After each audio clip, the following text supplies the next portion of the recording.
Assalamualaikum warahmatullahi wabarakatuh. Jumpa lagi dengan saya Mardia dalam pelajaran karya ilmiah bersama channel YouTube-nya MTS Surya Buana Malang Matsa Surba. Sebelum kita awali pelajaran ini, marilah kita berdoa bersama-sama.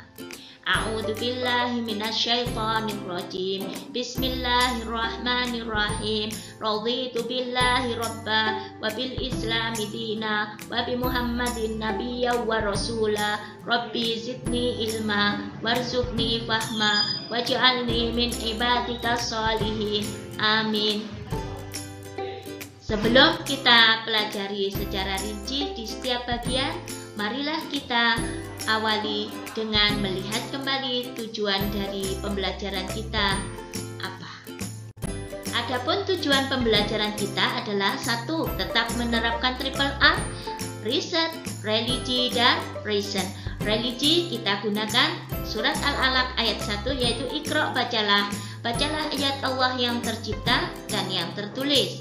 Ayat kauniyah pada pelajaran karya ilmiah dapat kita terapkan secara sederhana, yaitu mempelajari alam, mempelajari sesuatu yang ada di sekitar kita. Yang kedua, siswa diharapkan mampu memahami dan menganalisa hasil penelitian dengan menggunakan teori ralat. Apa itu teori ralat? Akan saya jelaskan bagian berikut ini. Teori ralat adalah secara konsep pengukuran, baik karena keterbatasan alat ukur maupun titik-titik yang lainnya. Simpangan atau selisih antara hasil ukur dan hasil yang sebenarnya disebut sebagai ralat. Maksudnya apa sih teori ralat ini? Kadang kita menghitung sesuatu tidak sama persis, tidak presisi, sehingga kita butuh beberapa kali pengukuran dan butuh beberapa kali ralat berdasarkan alat ukurnya. Misalnya pengukuran secara langsung ataupun secara tidak langsung.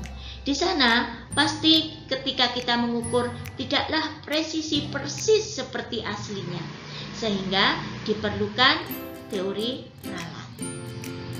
Sebagai contoh, untuk menerapkan teori ralat, sebelum masuk pada perhitungan teori ralat, misal kita menghitung panjangnya pensil dengan menggunakan penggaris.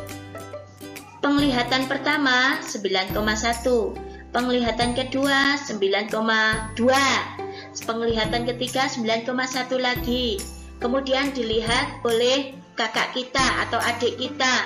Apakah persis sama dengan yang kita lihat? Belum tentu.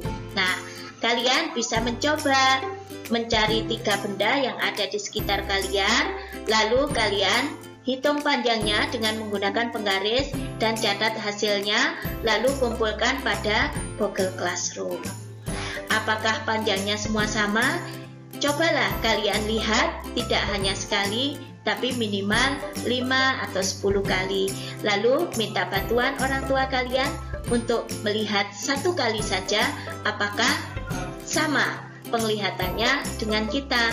Itulah sebabnya kita perlu teori ralat, karena setiap orang belum tentu sama penglihatannya, sehingga kepresisian dari perhitungan untuk didapatkan dengan menggunakan teori ralat, karena belum tentu presisi sama persis untuk penglihatan setiap orang. Demikian tadi tentang pengenalan teori ralat. Untuk perhitungan lebih rinci akan saya jelaskan pada pertemuan berikutnya. Pertemuan kali ini saya akhiri cukup. Alhamdulillah, wabillahi taufik wal hidayah. Wassalamualaikum warahmatullahi wabarakatuh.